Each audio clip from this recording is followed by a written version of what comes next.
En enero de 2025, imágenes satelitales revelaron una construcción curiosa en un astillero de la ciudad china de Cantón, un buque de forma inusual que llamó la atención de analistas y generó sospechas de que podría formar parte de una nueva flota de desembarco militar. Poco después, en marzo, ese buque y otros dos similares fueron nuevamente captados por satélite, esta vez realizando maniobras coordinadas en la costa sur de China. Las tres embarcaciones se unieron, formando una larga estructura con una rampa que conducía directamente hasta la playa, lo suficientemente ancha como para permitir el desembarco de tanques pesados. También participaron en los ejercicios barcos de carga y transbordadores civiles. Pronto comenzaron a circular en redes chinas fotos tomadas desde tierra, confirmando los ensayos con estas barcazas y su uso estratégico en operaciones de desembarco anfibio. Para muchos analistas, quedó claro que estas pruebas forman parte de los preparativos de China para una posible invasión de Taiwán, una isla que Pekín considera parte de su territorio, y cuyo control Xi Jinping ya ha prometido recuperar, sea mediante la diplomacia o por la fuerza. Como Taiwán es una isla, cualquier invasión debe ser anfibia. Esto implica dos fases. La primera es conquistar una franja costera y establecer presencia allí. La segunda, y más crítica, es mantener esa posición con refuerzos, municiones, combustible, alimentos y suministros médicos. Aquí es donde entran estas nuevas barcazas, como infraestructura móvil destinada a sostener el flujo logístico después del asalto inicial. El mensaje parece claro: China se está preparando, y cada nuevo ejercicio refuerza esta estrategia. Para mantener una cabeza de playa tras el desembarco inicial, la fuerza invasora necesita asegurar un puerto cercano y operativo. Esto permitiría el envío constante de suministros, tropas y equipamiento para mantener la ofensiva y avanzar por territorio enemigo. ¿El problema? Los puertos cercanos suelen estar fuertemente defendidos y probablemente serían saboteados antes de ser capturados intactos.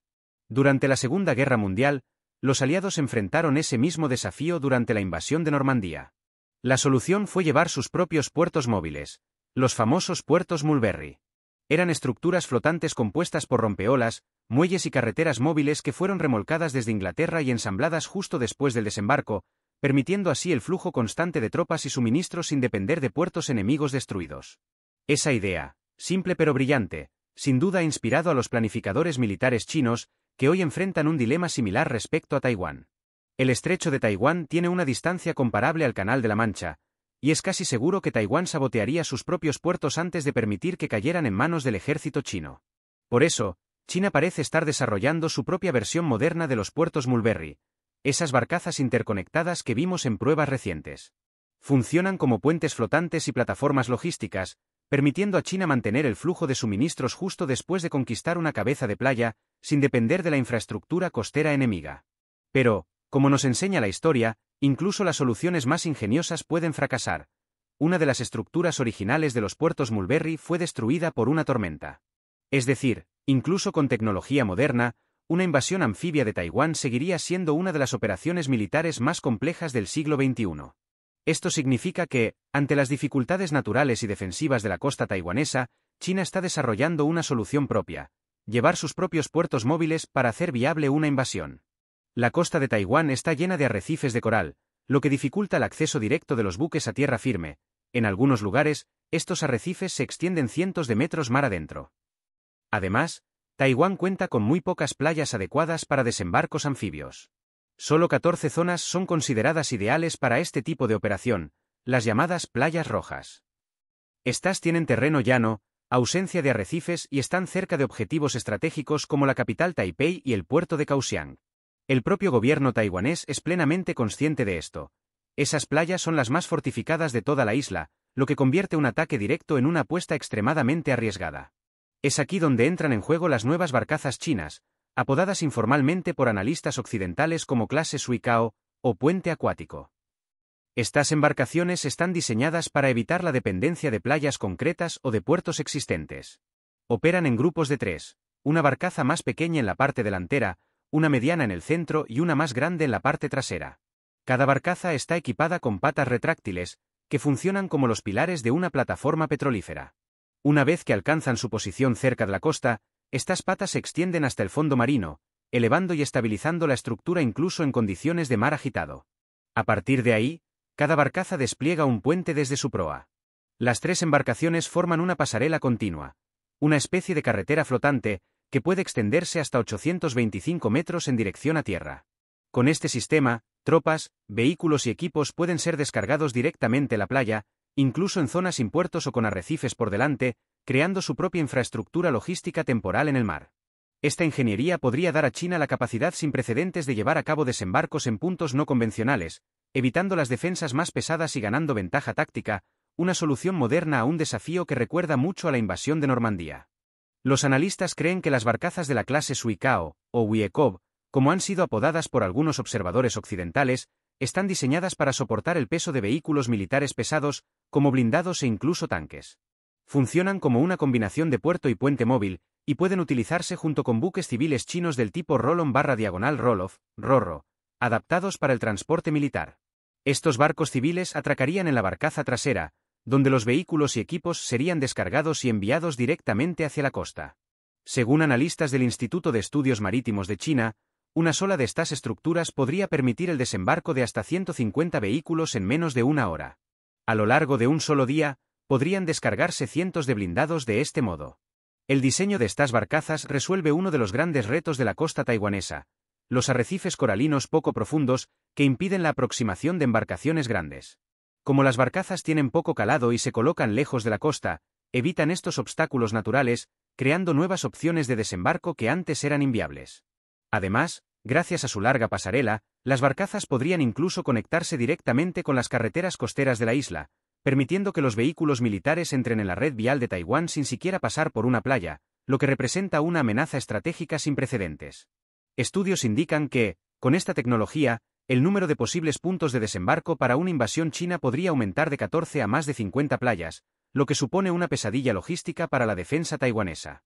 El país tendría que dividir sus recursos entre muchos más puntos potenciales de ataque, aumentando el riesgo de fallos defensivos. El uso de estas barcazas por parte del Ejército Popular de Liberación probablemente solo se daría después de haber asegurado la superioridad aérea y naval, y tras una primera fase de invasión exitosa, al estilo del día de la Segunda Guerra Mundial. Esto garantizaría que las barcazas pudieran operar de forma segura, entregando rápidamente armamento pesado y suministros para sostener el avance chino hacia el interior de la isla. Si las barcazas Suikao, o Wiekov, se despliegan antes de que China haya establecido el dominio aéreo y naval sobre Taiwán, correrían un alto riesgo de ser destruidas aún en el mar. Sin esa protección, serían blancos fáciles para misiles, drones y artillería defensiva taiwanesa mientras intentan descargar equipos en la costa. Otro punto de preocupación es que, hasta ahora, estas barcazas solo han sido vistas operando en aguas tranquilas durante entrenamientos. Esto genera dudas sobre su capacidad para funcionar en las condiciones inestables y frecuentemente severas del estrecho de Taiwán, un entorno notoriamente desafiante, donde las tormentas son frecuentes, como las que destruyeron parte de los puertos Mulberry tras el desembarco en Normandía. A pesar de ello, imágenes satelitales ya han confirmado la construcción de un segundo grupo de estas barcazas en los astilleros de Guangzhou, lo que indica que China está invirtiendo seriamente en la producción a gran escala de este recurso. Si se fabrican en número suficiente, podrían representar una solución a uno de los mayores obstáculos de una invasión a Taiwán: consolidar rápidamente el control de la isla antes de que potencias externas, como Estados Unidos, Japón o Australia, puedan reaccionar. O ChatGPT dice. Según el analista Thomas Ugart, si los primeros ataques del Ejército Popular de Liberación Planta tienen éxito y logran establecer cabezas de playa rápidamente, China podría movilizar las barcazas y los buques civiles Rorro poco después. Con ello, sería posible desembarcar hasta 8 brigadas pesadas, con blindados, suministros y unos 60.000 soldados, durante las primeras 24 horas, con refuerzos continuos en los días siguientes. Este escenario permitiría a China conquistar Taiwán antes de que cualquier ayuda internacional pueda llegar, un golpe rápido y decisivo. Más allá de su función práctica, muchos analistas señalan que las barcazas también cumplen un papel psicológico. Son una demostración concreta del compromiso chino con una posible invasión real. Refuerzan las constantes amenazas de Xi Jinping sobre la reunificación de Taiwán y podrían influir en la percepción de los líderes taiwaneses de que resistir sería inútil. Aún así, ninguna barcaza será útil si China no logra superar la primera fase de la invasión, cruzar el estrecho bajo fuego enemigo y conquistar las primeras playas.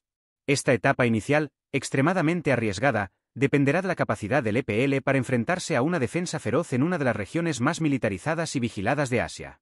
Además de construir una réplica a escala real de un portaaviones de clase Gerald R. Ford, el EPL también ha edificado en el desierto de Taklamakan varias maquetas de otros buques de guerra estadounidenses, incluidos cruceros, destructores e incluso buques anfibios.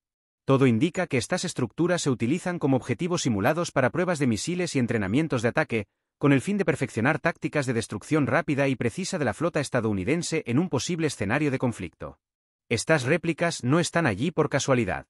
Su presencia muestra que el EPL se está preparando, de forma seria, para una guerra contra fuerzas navales extranjeras, especialmente las de Estados Unidos.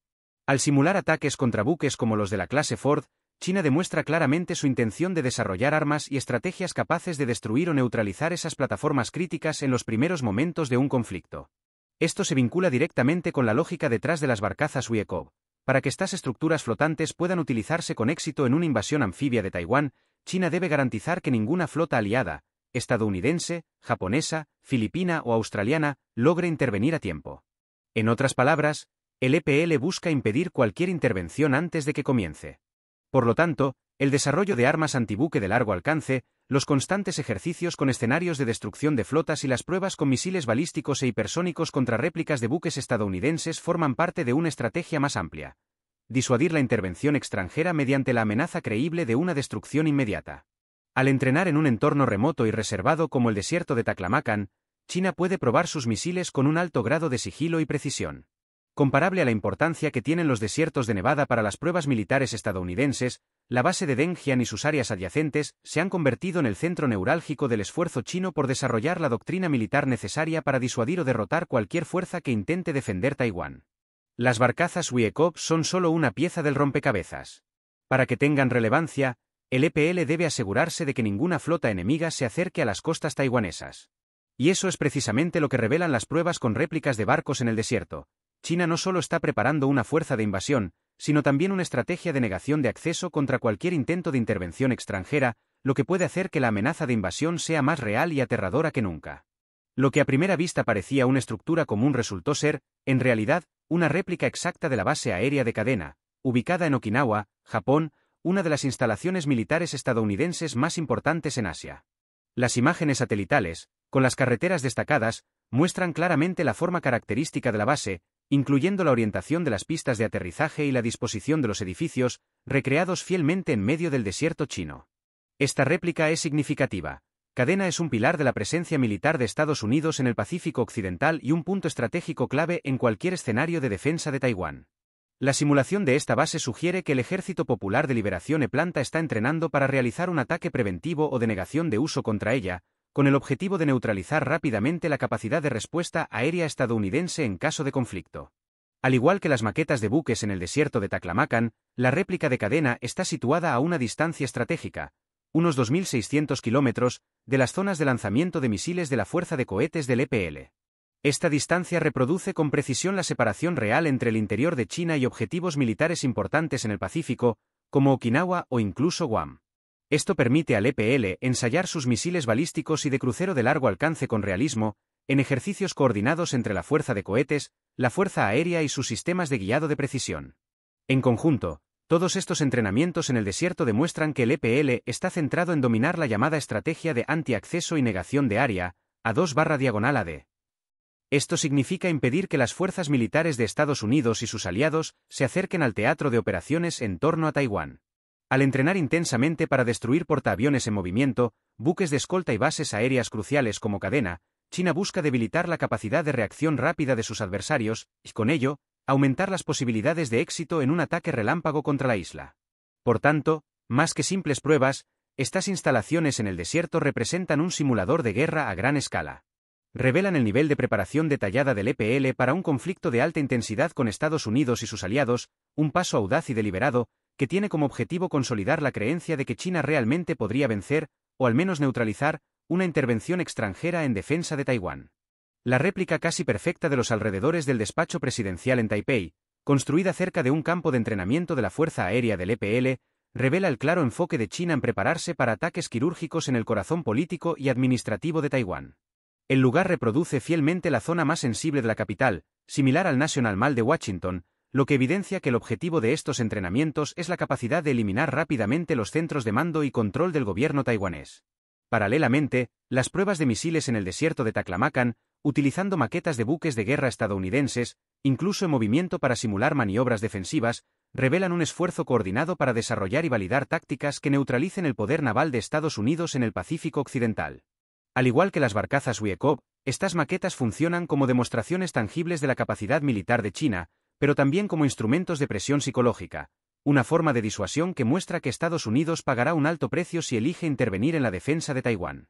En los últimos años, el Ejército Popular de Liberación ha promovido una expansión militar sin precedentes, centrada específicamente en negar el acceso estadounidense a la región. Esto incluye transformar su fuerza de cohetes en la mayor del mundo en cuanto a misiles balísticos y de crucero con ojivas convencionales, alrededor de 3.100 misiles, capaces de alcanzar objetivos a cientos o miles de kilómetros, como Taiwán, Okinawa o Guam. Esta capacidad otorga a China un poder de ataque por oleadas, pudiendo devastar objetivos estratégicos incluso antes de iniciar una invasión anfibia. También representa un riesgo real para la flota estadounidense en el Indo-Pacífico, ya que la cantidad y sofisticación de los misiles chinos podrían saturar y superar las defensas antimisiles de los buques de guerra de Estados Unidos. Washington, consciente de esta creciente amenaza, ha buscado alternativas de respuesta, como el reposicionamiento de fuerzas en bases terrestres en Japón y Filipinas, y el desarrollo de estrategias de combate más dispersas y móviles.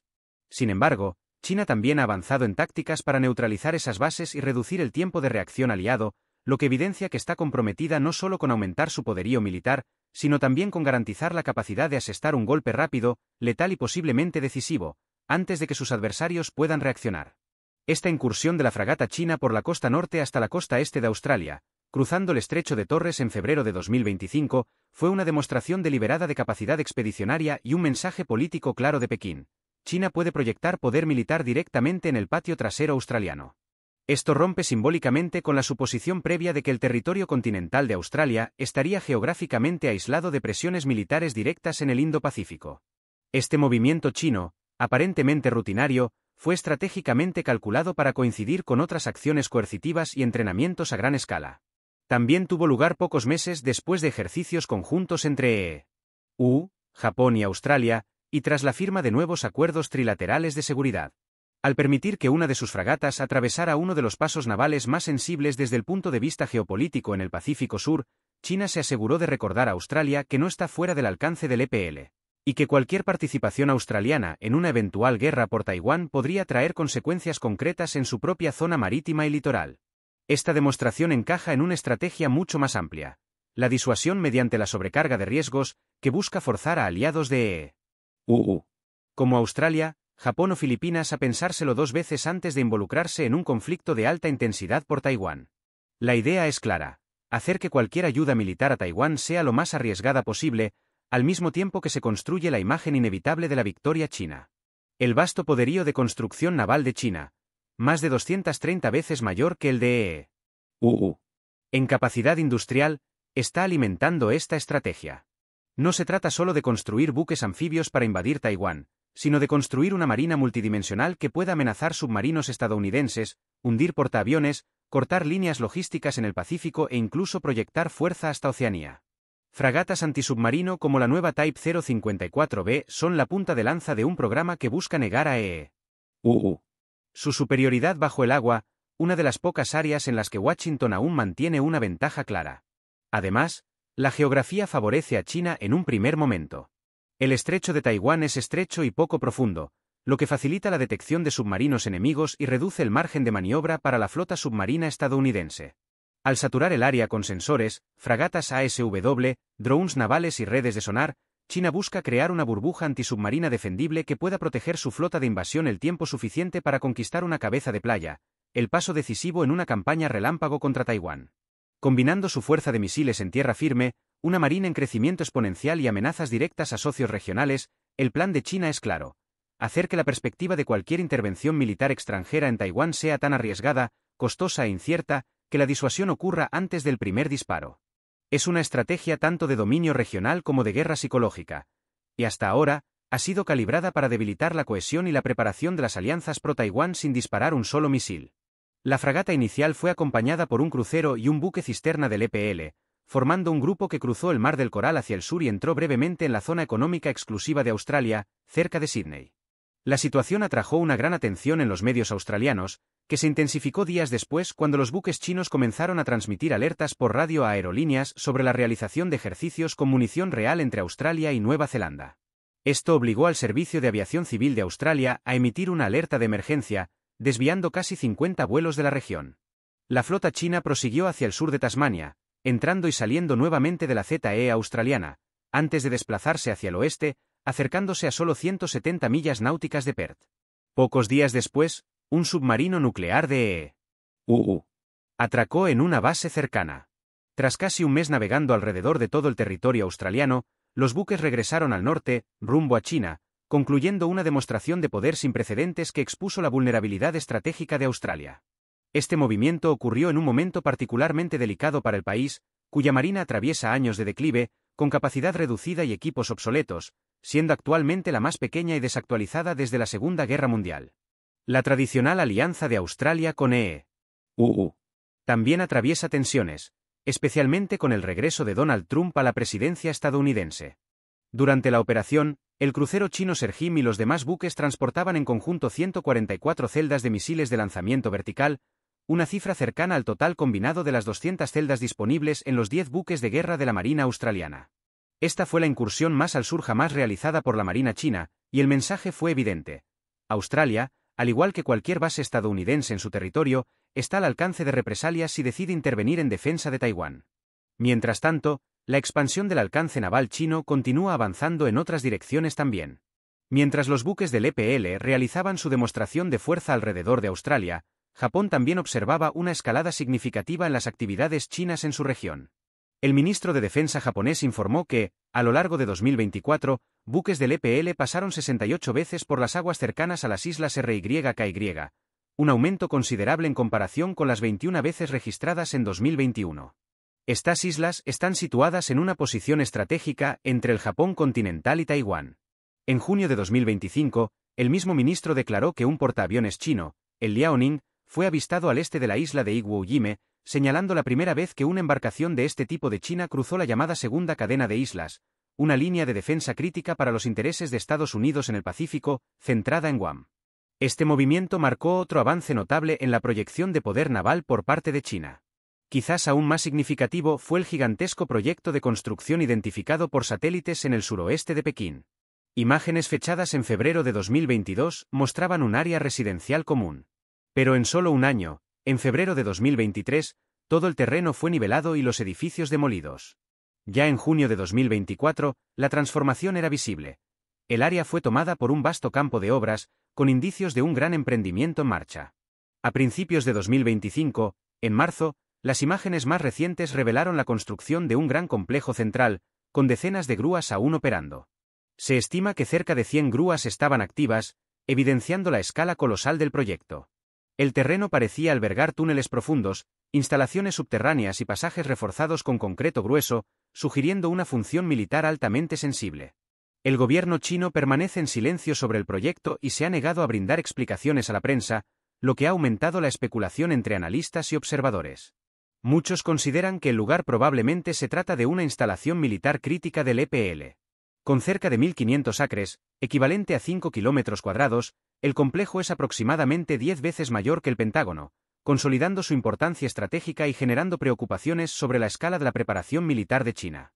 Autoridades de defensa de Estados Unidos creen que el gigantesco complejo en construcción en las afueras de Pekín está diseñado para proteger al liderazgo chino contra armamentos de alta penetración de Estados Unidos, incluyendo misiles destruye búnkeres e incluso armas nucleares. La profundidad de las estructuras subterráneas y el elevado nivel de sigilo en torno al proyecto sugieren que el lugar podría convertirse en el nuevo cuartel general militar del EPL, actuando como un centro de mando en caso de guerra, especialmente en un posible conflicto que involucre a Taiwán. Sería, por tanto, una especie de Pentágono chino, pero a una escala aún mayor. A pesar de la importancia estratégica de obras como esta, además de la construcción de barcazas blindadas para invasiones anfibias y aeródromos para simular ataques contra Taiwán, el gobierno chino rara vez discute estas iniciativas públicamente. Al mismo tiempo que China se abrió económicamente al mundo las últimas décadas, internamente se ha vuelto más centralizada y autoritaria bajo el mando de Xi Jinping. Actualmente, el país ocupa la tercera peor posición global en el ranking de libertad de prensa, superado solo por Corea del Norte y Eritrea. Diversos temas siguen siendo altamente sensibles dentro de China, y quizás ninguno esté tan fuertemente censurado y distorsionado propagandísticamente como los acontecimientos de junio de 1989 en la plaza de Tiananmen, en Pekín.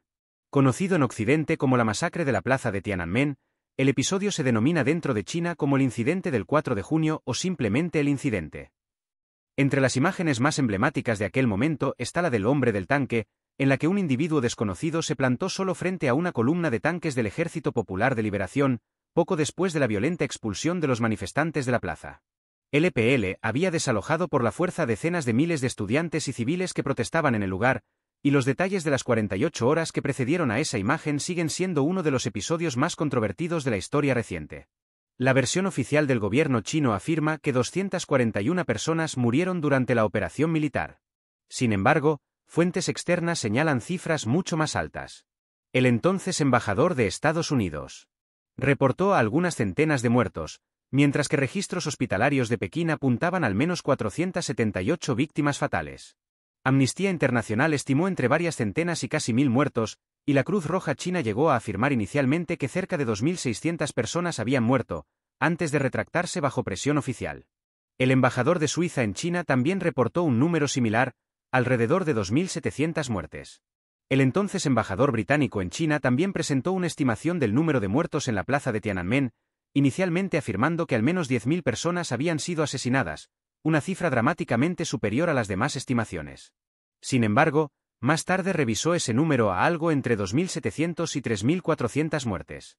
Determinar el número exacto de víctimas sigue siendo extremadamente difícil, si no imposible, por dos razones principales: la fuerte censura impuesta por el gobierno chino sobre el evento y la posibilidad de que fuentes occidentales hayan exagerado o embellecido la brutalidad de la represión.